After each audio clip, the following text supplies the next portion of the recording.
Hi, everyone. I'm Dan Al-Hanbali, and this is Something to Consider. In today's episode, we are in Kuwait speaking to a remarkable woman who's a writer and academic. Her impressive credentials include a Ph.D. in literature, specializing in the convergence of Arab women's fiction and literary trauma theory, along with a master's degree in creative writing from the prestigious University of Edinburgh. Her debut work, The Pact We Made, earned recognition by being longlisted for the Authors Club Best First Novel Award. In 2021, her second novel, Silence is a Sense, garnered praise by being shortlisted for the William Soroyan International Prize for Writing. Throughout her career, she has contributed her insightful prose to various esteemed publications such as The Guardian, Lit Hub, The New Arab, GQ Middle East, and the Markaz Review. But her journey wasn't initially destined for the literary world. Today, Layla AlAmmar passionately takes us into the inspiration behind the themes of Arab identity and collective trauma that make their way into her work. She brings so many insightful perspectives on topics like culture, language, and identity, and definitely left me with a few things to consider. If you enjoy the episode, do let us know in the comments section. We love hearing your feedback. And please do follow or subscribe to the show on the platform that you are listening to it on. That way, you will be up to date on new episode drops. I hope you enjoy the show. Layla, welcome to the show. Thank you for having me. Absolutely. I'm so glad you could come on. It's a great pleasure. Thank you so much. So usually I start out with a broader question to give the audience a little more context about you. So I want to start with Layla. Can you give us a bit of context about what we need to know about your background and your life that will help us understand how it led you down the path of the author and teacher that you are today?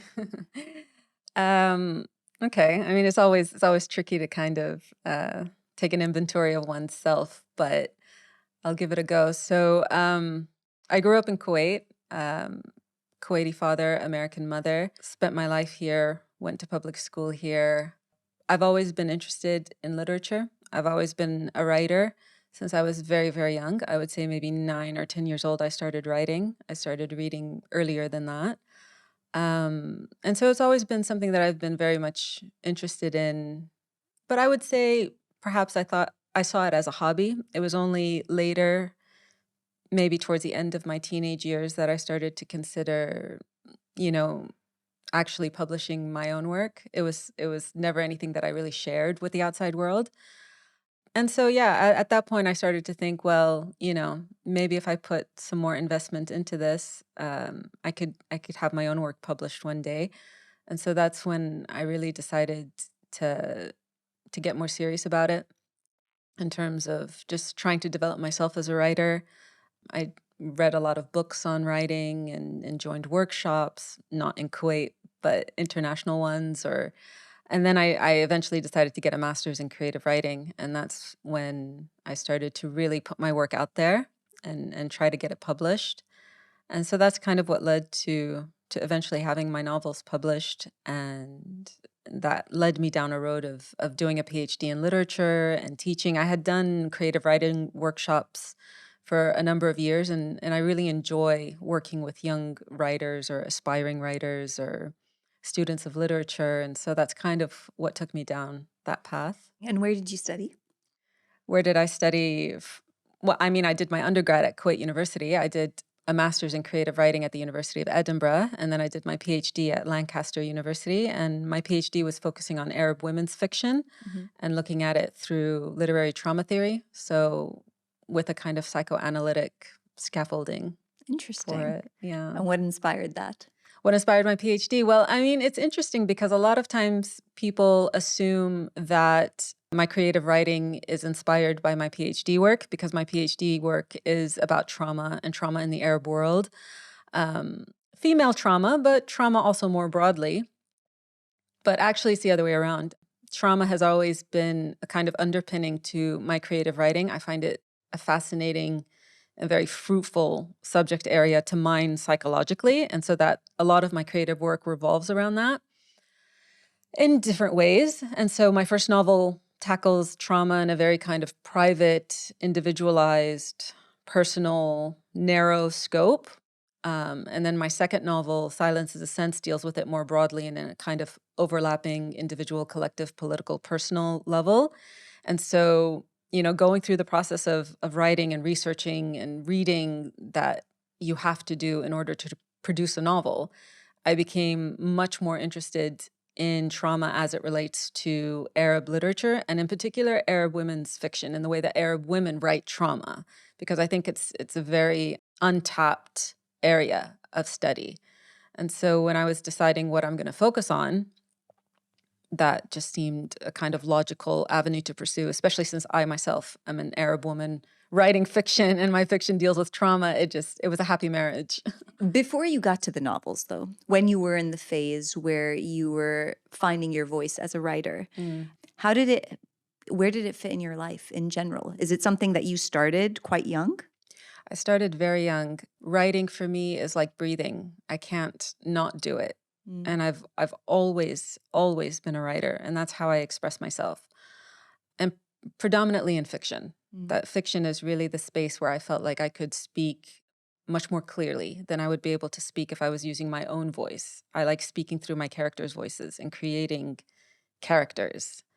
And so I can't remember a time when I wasn't writing. It's just something that I've always done, and it's how I express myself. And so I never really decided I'm going to be a writer or I'm going to be an author or I'm going to write stories. That's just how it happened. That's just part of who I am.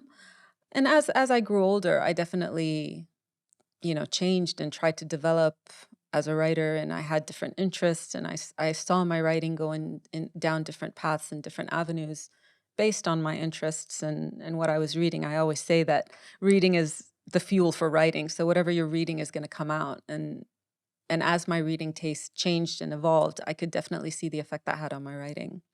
I spent a large part of my life growing up doing theater. And I think a big part of why I used to love theater had to do with this idea of me being able to become other characters and express myself through other characters. And I wonder, when it comes to your writing and your specific interest in fiction, how has that played a role in the way that you express yourself? It's definitely freeing. I think that's maybe the word to use, especially when we come from societies like we do in, whether it's Arab societies in general or the Kuwaiti society in particular.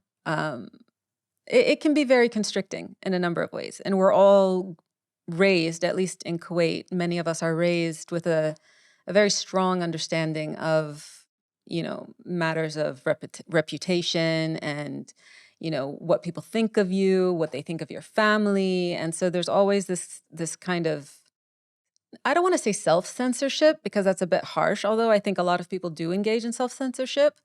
But there's always an awareness that what you say has repercussions. And if you say it in your own voice or you're expressing your own experiences, that might not be acceptable to be directly linked to you in a very kind of biographical way. And you're aware of the impact it might have on your family, on your loved ones. We're raised as communities of being, not as singular beings. Correct. And, I think we're all consciously aware of that from a very young age. And so fiction places a kind of veil there. And it can be freeing to be able to say the things that you actually think and actually feel, or perhaps express experiences that you yourself went through, but putting it in the voice of a character can allow you that distance. I think that can be a comfort. And I think a lot of Arab women find comfort in that.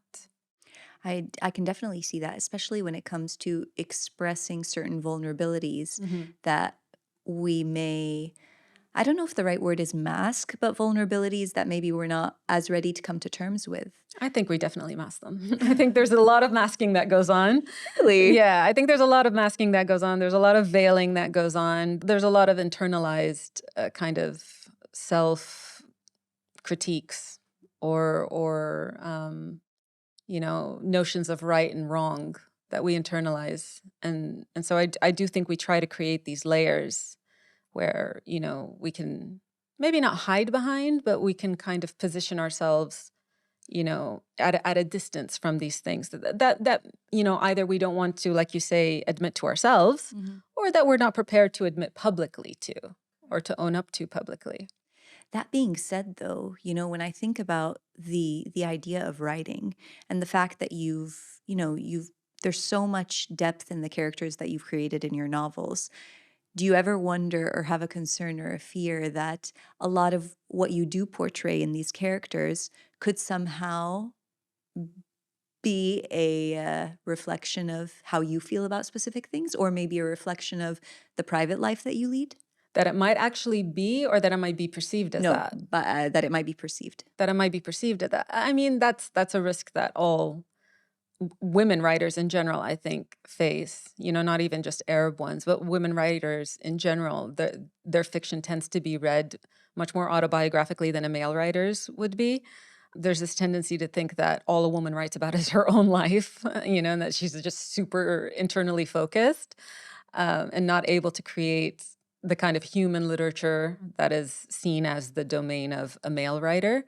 So I think that's a risk that all women writers face. Arab women writers, there's the added layer of what we said, al-aib and the reputation and this. I mean, that's an added layer of scrutiny that an Arab woman writer will face. And a lot of Arab women writers have had their fiction derided as pornographic because it's too focused on the body or sexuality or this or that, and that's automatically linked to the writer herself.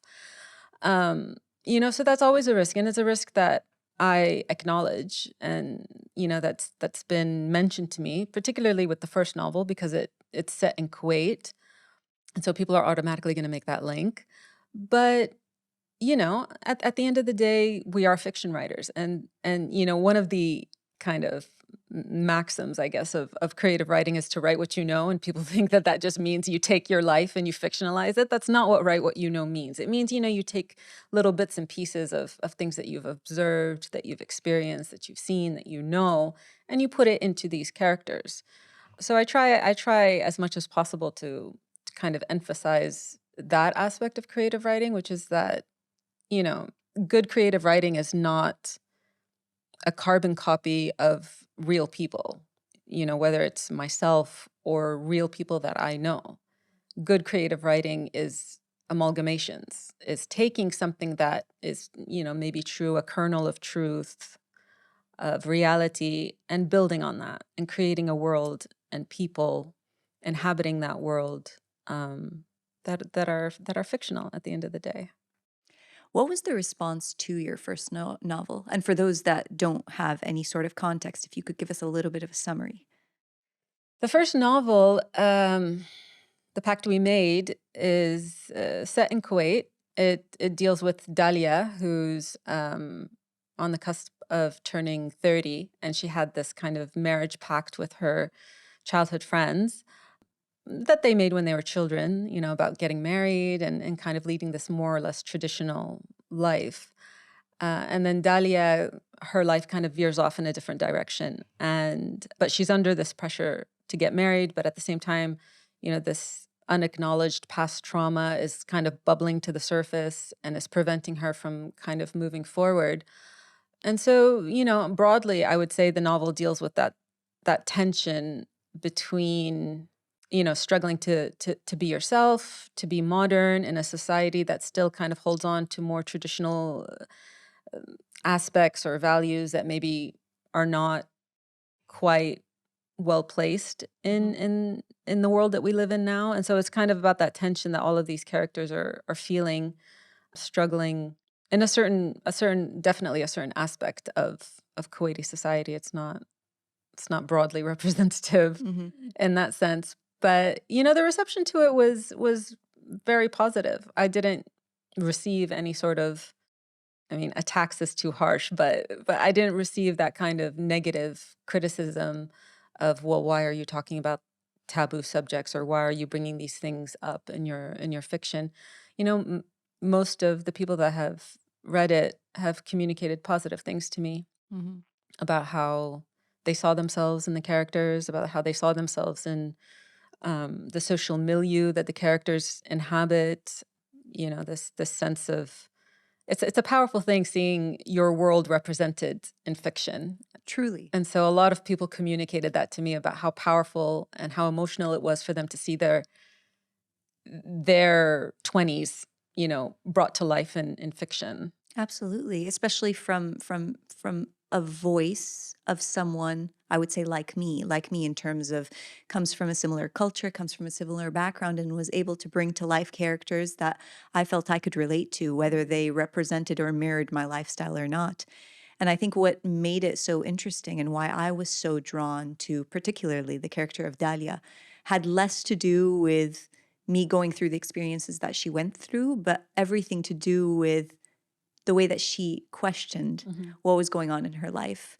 And I think that's what I love about your books. It's this constant reminder of how much we need to question our surroundings, because how much do our surroundings reflect who we are, and more importantly, who it is that we want to be. Absolutely. How much has your identity been defined by your writing? Whew. That's a big question. How much has my identity been defined by my writing? I wouldn't say that it has been defined by my writing. Mm, Writing, I think, is a way of expressing my identity, surely. I think perhaps my identity has been more strongly formed by what I read, mm, to be honest. Writing is an articulation, it's an expression, it's an output, it's knowledge production. mm. And I think, when we're talking about the forming of identities, what's pertinent there is the inputs, what's going in, and then what comes out is the articulation. But for me, it's the inputs that are more vital when it comes to formulating a sense of self.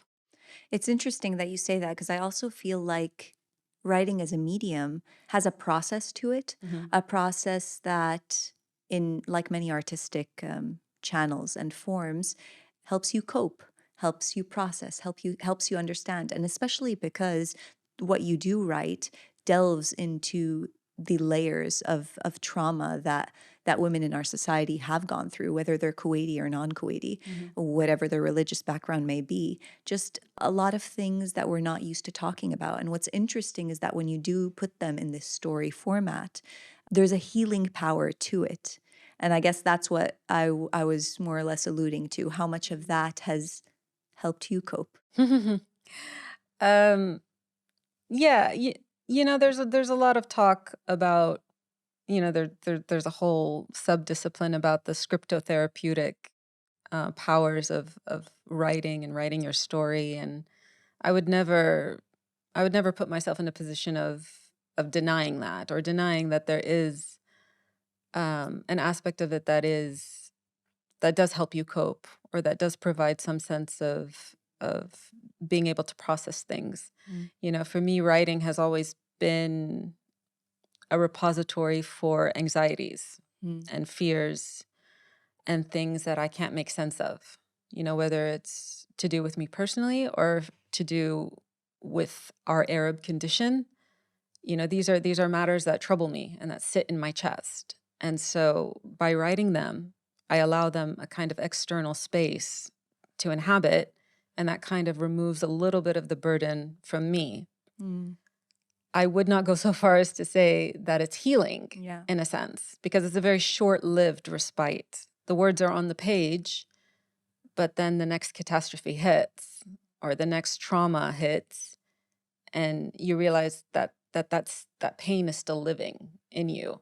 It's only finding a temporary place external to yourself in a book, or with a character, that I can let her have those anxieties for a moment, but that doesn't remove them from me.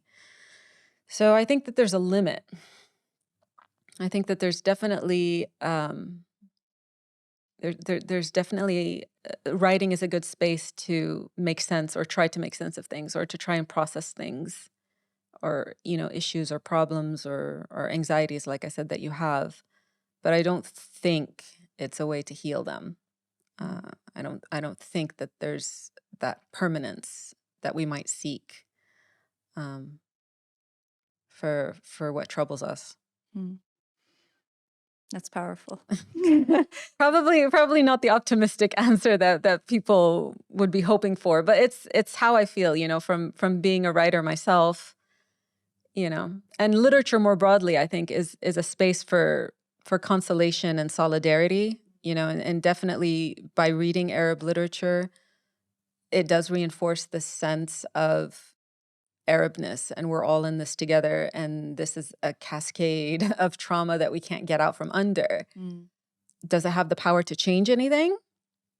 I mean, I think the answer is self-evident. I mean, you never know.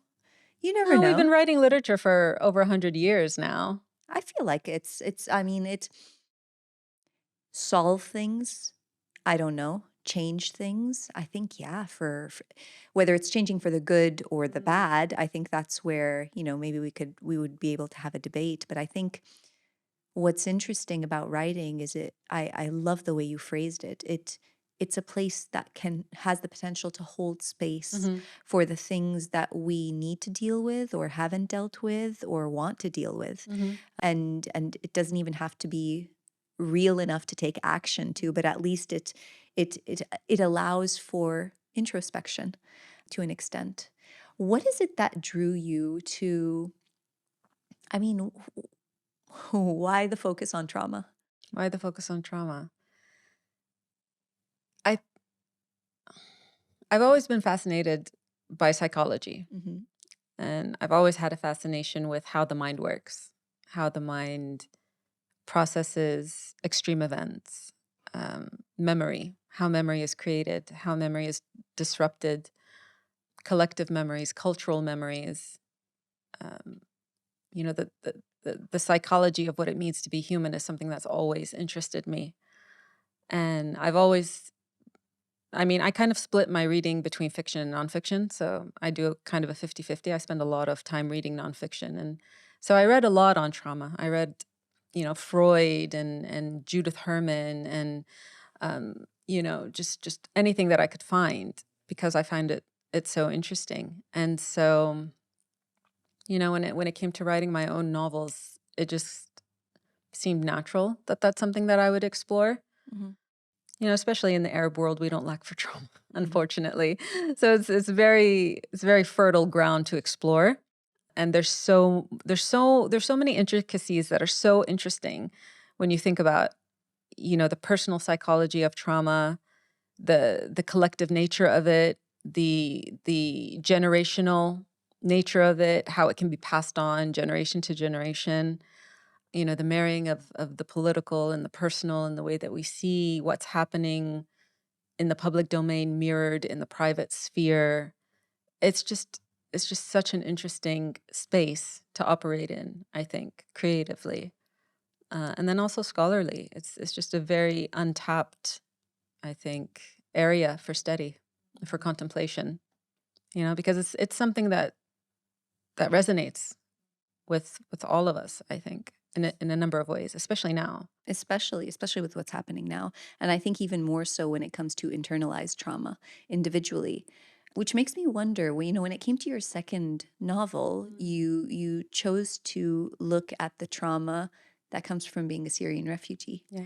And I'm curious, as someone who, obviously this is a fiction and I understand that, but excuse me, in your exploration of this world, what led you to want to tell a story about that? And did it have anything to do with your own questions about identity?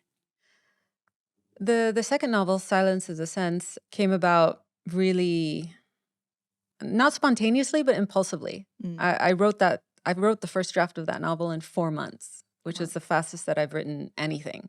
But I literally had to get it out. It was like a compulsion. The voice came to me and I had to get it out on paper.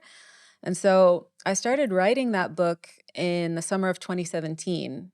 And this was after, the Arab Spring revolutions kicked off end of 2010, early 2011, and I was following it fastidiously the entire time. I was completely absorbed in what was happening just all over in Egypt, Tunis, Lebanon, Syria, just all of these revolutions. I was very much absorbed in this. And then when the Syrian revolution devolved into civil war, and then we saw the ensuing refugee crisis and these waves of refugees in Europe and the way that they were treated and the harrowing journey that they had to go on, I was, again, very much absorbed in all of this. And it was something that was, again, an anxiety that was just percolating in me and troubling me on a day-to-day basis. And so when this voice came to me for this character, it was instantaneous, where I didn't dictate it. It's not like I sat there and said, right, I'm going to write a novel about a Syrian refugee. This is what I'm going to do next. That is absolutely not what happened. I was standing at my window. I was in Edinburgh at the time, and this voice just came to me and just started this kind of monologue of just talking. And I started scribbling it down furiously. And yeah, it just became clear very quickly that this was who this character was, that she was a Syrian refugee, that she had escaped the war in Syria, that she had made this journey across Europe, that she was now in England, and she was dealing, with this xenophobic atmosphere, anti-immigrant, anti-refugee, anti-Muslim atmosphere. And it all happened very organically. There was no planning. But it was quite clear that everything that I had been reading and thinking about and listening to and watching over the previous 6 or 7 years, it just got funneled into this character, and it just all came out, again, this kind of external space to just put it on the page. So that's where that novel came from. It was very organic. Although these are fictional characters that you write about, these are very incredibly real stories, despite whatever contexts, they develop into in the books. Why did you make a conscious choice to write about these very real Arab stories in English? I always kind of trip up on this idea of choice because I don't think it is a choice. I think that we write in the language that comes to us when we're writing creatively. I mean, I'm bilingual. I read and write in Arabic. But when you're writing something creative, when you're writing fiction, you're writing in the language that your soul expresses itself in, and so I didn't make a choice to say, right, I'm gonna write these novels in English. That's just the way I express myself more truthfully, I guess, or in a more sincere way. It comes out in English. And that might be to do with the fact that the literature that I read in my formative years was English, and it was English language literature that I read primarily.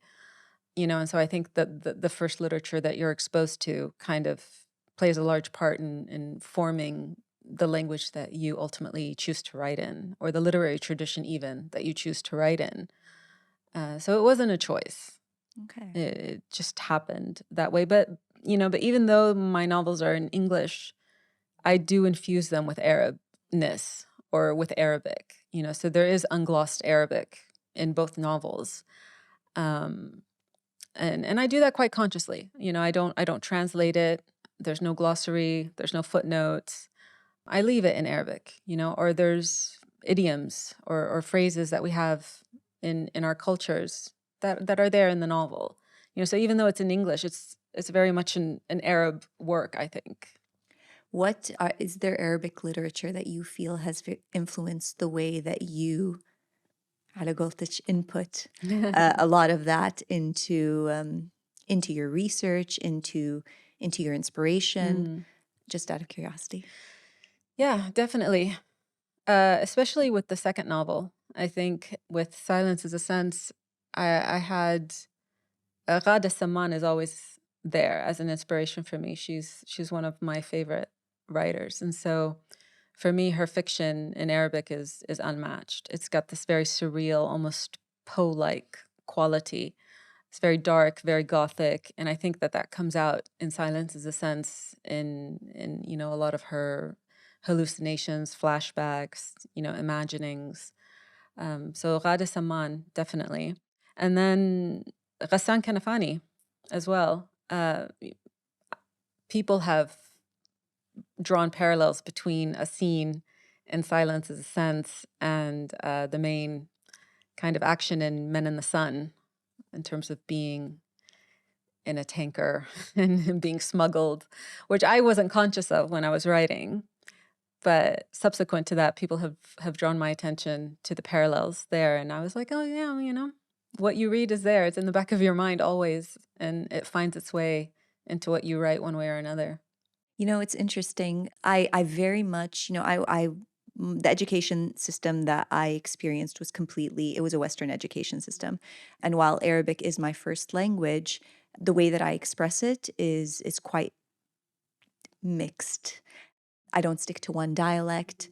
And when it comes to expressing myself in a variety of different ways, I always end up going back to English. And I wonder, what are your thoughts on this when it comes to the way we as Arabs, I don't want to say we reserve English as that main language of expression, but why is it easier for us to use English as our main language when it comes to expressing things that we aren't comfortable talking about?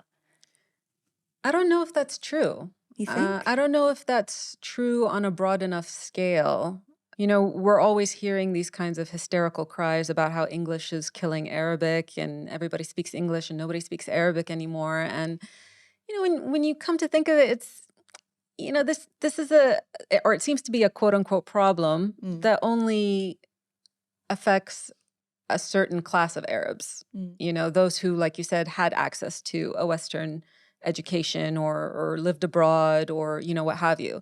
But for the vast majority of the 400 million plus Arabs in the region, Arabic is the language of expression. Arabic is how they express themselves, whether it's verbally, whether it's in writing, literature, poetry, music, theater.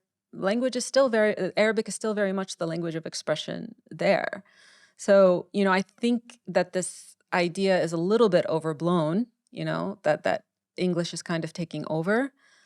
That being said, I do think that language has a lot to do with identity. And so, if you find yourself expressing yourself in English, you are expressing yourself in almost a different culture than when you're expressing yourself in Arabic, because language is this kind of embodiment of culture, whether we use it fluently or not, that is kind of the structure that governs our identity, at least if we're born here, if we're raised in this region, so I have thought about whether, the fact that we are not as closely tied to our language as maybe we used to be, or that we are not as familiar with our literary heritage as we are with Western literary heritage.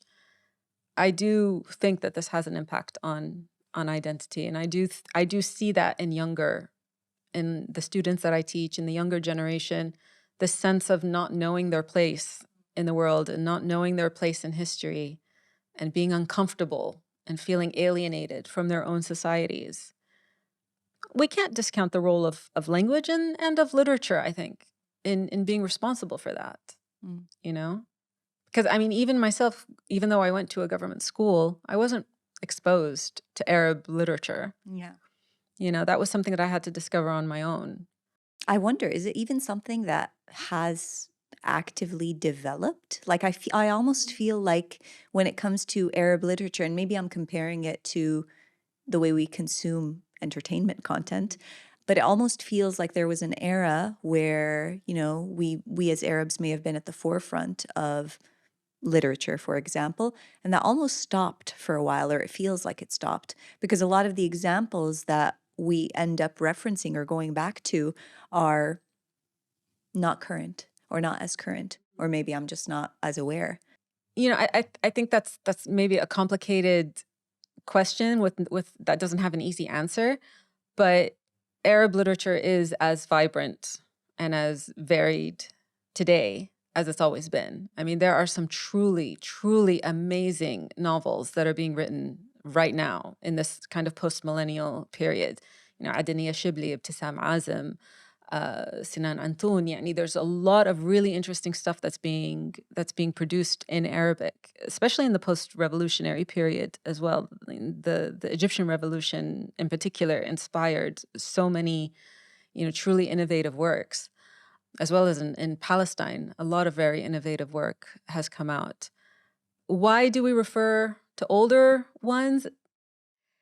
There are canonical works, there are canonical writers that everybody kind of knows and is familiar with, Najib Mahfouz and, this. And a lot of times, it's bad to say, but a lot of times it's those writers that have received a kind of Western stamp of approval. Correct. And that have been recognized in the West that kind of come filtered back into Arab as being the standard, or the canon. Again, Najib Mahfouz or Tayyib Saleh's Season Migration to the North, or Nawal Saadawi's books, they've kind of come back to us because they're on Western curriculums and they're being taught in Western universities, and therefore we think this is amazing, and we kind of ignore the more recent works when it comes to, I guess, school syllabus or syllabi or kind of what's there in our minds as Arab writers. But the environment is vibrant. There's a lot of really interesting work out now.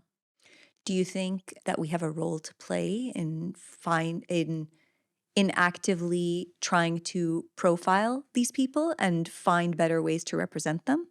I think so. Yeah. Yeah, for sure. I mean, there's a lot of initiatives that are coming up, prizes, the Sheikh Zayed Prize, or, different literary festivals that are happening. There's a lot of private initiatives that happen, like at Queen Bookstore or at Cap Kuwait, where they have discussion evenings with writers. And, these are all really important, I think, especially for the younger generation to know that this heritage is there and that this environment is here. And it's a very dynamic and very active one. And it's by no means dormant. Literature did not stop with Najib Mahfouz's Cairo trilogy. Like it kept going. And there's so much interesting stuff. Unfortunately, a lot of people, a lot of Arabs that I know encounter this literature in translation. So they don't encounter it in Arabic, they encounter it in English, which has its own set of problems.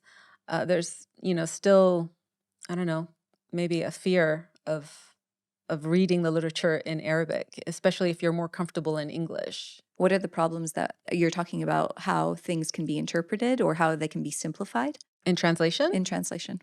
Translation is a violent process. And the translation of Arab literature in particular is a very violent one, and often is quite malicious, especially when it comes to translating Arab women. Their texts are not even simplified or reduced. They're at times actually butchered in terms of whole sections are removed, or Why? To suit the expectations of an Anglophone market, to feed into expectations that they have of what this literature is, to reduce the Arab woman to only caring about women's issues. So, Nawal Saadawi or Hanan al-Sheikh or Ghada Saman, their work in translation, I often tell my students this as well, because I have fully bilingual students, but they choose to read an English translation. And I tell them, the Ghada, Nawal, Hanan al-Sheikh that you're reading in English is not the one that we know in Arabic. She is a different woman. She cares exclusively about marriage, about sexual taboos, about domestic violence. That's all she cares about. The Hanan, Nawal, and Ghada that we know in Arabic is a much more well-rounded, complex person. She does care about those things. She does care about, sexual violence or domestic violence or gender relations. She does. She also cares about Palestine. She also cares about the fabric of society. She has anti-imperialist views. She has Marxist views. She cares about class, differences, oppression. She cares about all these other things as well, But if you read her in English, you think that all she cares about is, marital trauma. Mm. That's it. So it's a very simplified, very reduced image of the Arab woman that you get in translation. So I always tell my students, if you can, read them in Arabic. The thing is, I imagine anyone that is bilingual to an extent can, but there is this barrier when it comes to consuming Arabic content. And again, obviously, practicing it helps, but there is a barrier. There is an intimidation factor. There is a dialect issue. We're talking about classical Arabic versus the one that we speak daily.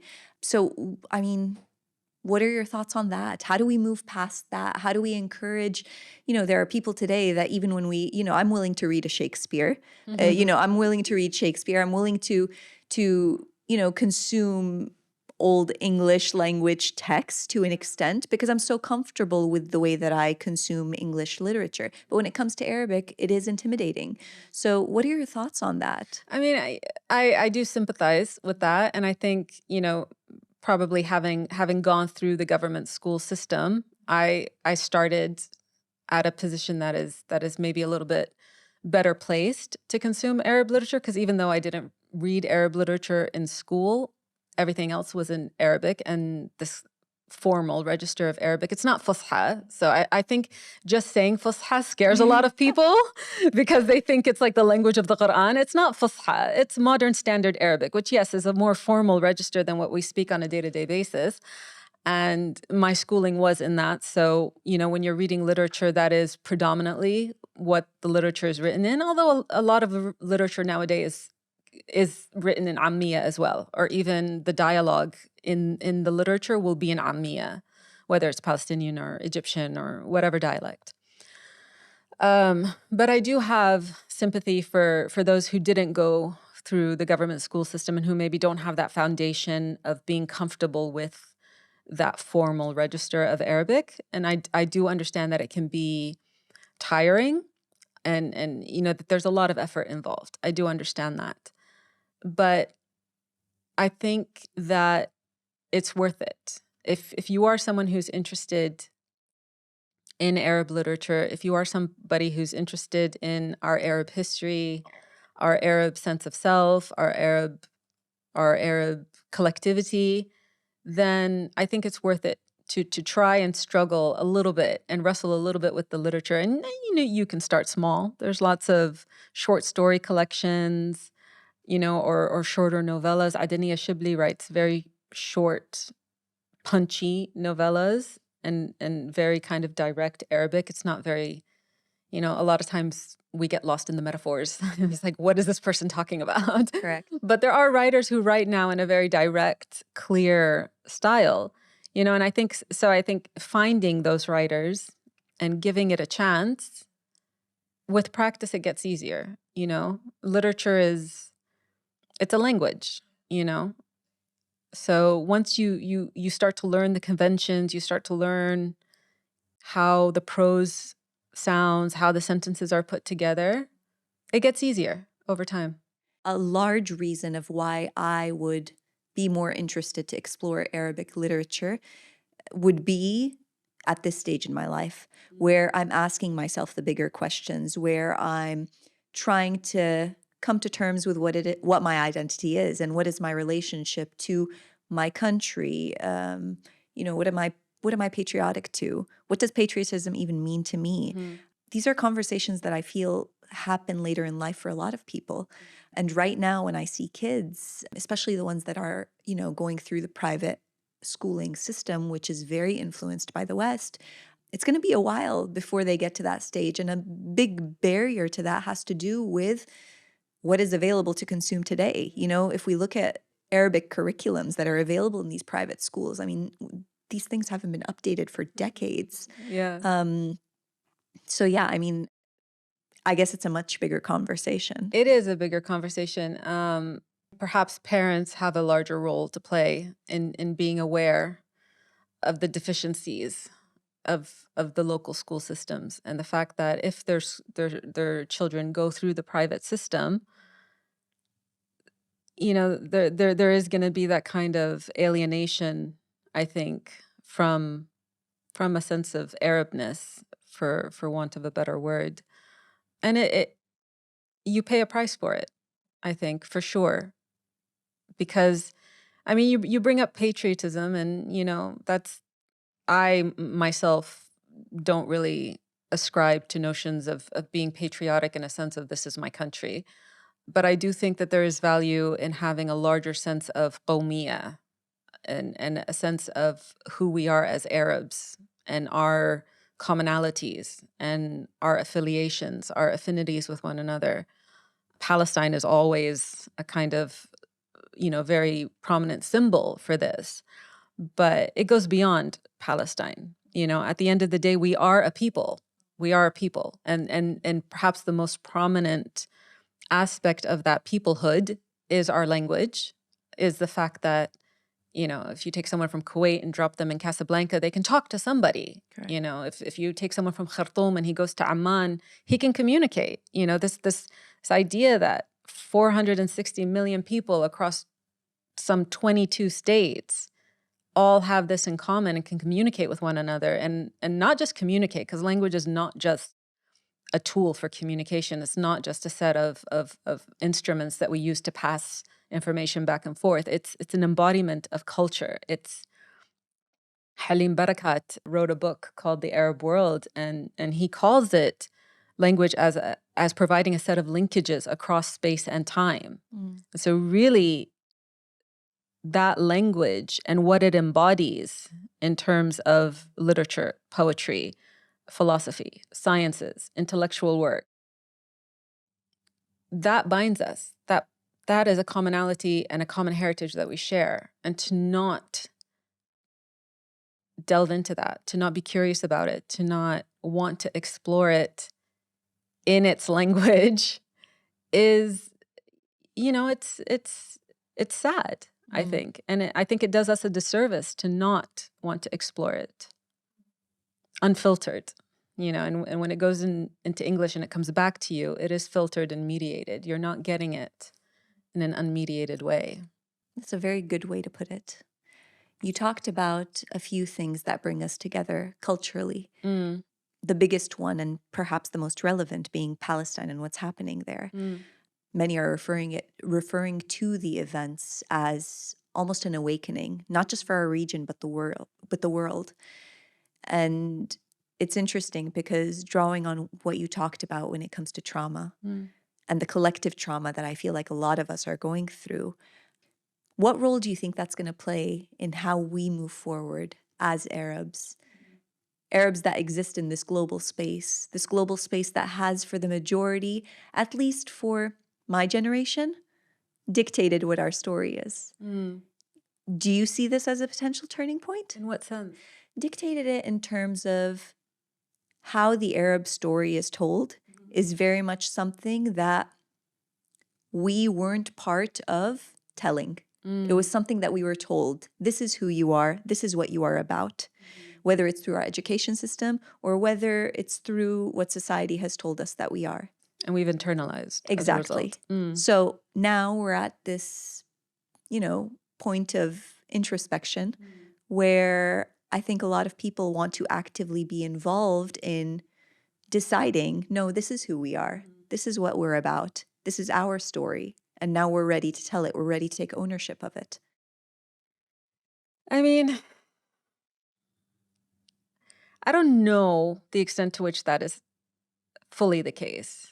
I think that in itself is a story that we've been told. This idea that our story has been told to us and that we're not actually telling it is itself a story that we've been told. I think that Arabs have been telling their stories, and we've always been telling our stories, but you need someone on the other side to listen, right? So whether it's our own people and us listening to one another, or whether it's outsiders listening to our stories. Yes, if you look on the outside, there is a kind of hegemonic narrative that is imposed on us, and that our languages, our stories kind of butt up against and get, twisted and manipulated and spun in order to suit that narrative.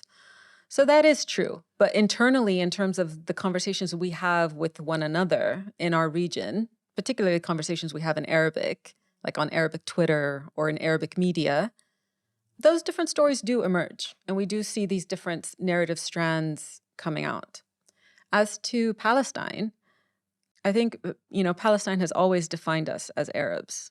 It's always been a kind of moral compass that we turn to, and whenever anything is happening in Palestine, suddenly this sense of Arabness emerges.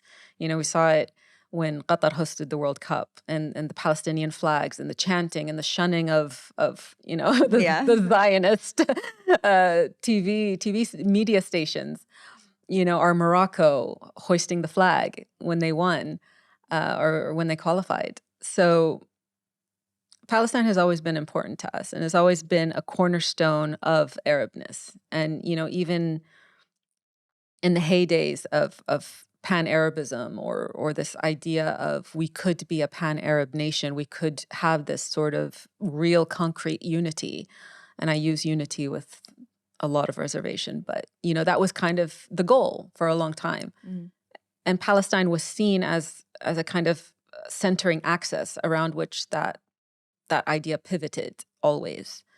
So I think Palestine is incredibly important. And I think that it's always had that role to play in reminding us of who we are and reminding us of what our moral obligations are in a world that is full of distraction, that is full of compromises, and I talk about it on the level of the people. I don't talk about it on the level of the states. The state's betrayal of Palestine, there's no end to the way the Arab states have failed Palestine. You think? There's no end to that. I mean, volumes could be written about that. But the people, the sense that the people have of solidarity with the Palestinian cause, I think has always been strong. With this most recent catastrophe in Gaza and the genocide that's occurring in Gaza, when it first started, people automatically were saying it's a second Nakba, and those of us who study Palestine, or who study the literature, know that it's an ongoing Nakba, that the Nakba has been going on for 75, 80 years. This is not a second Nakba, it's a continuation of the first Nakba. It's an unending stream of catastrophes. But the extreme barbarity of it now, I mean, when I talk about, people were saying it's a second Nakba, that was in October. But now, looking at the numbers, looking at the sheer destruction, looking at the genocidal mania of the Zionist state and what they're doing in Gaza, I think that this has now become something different.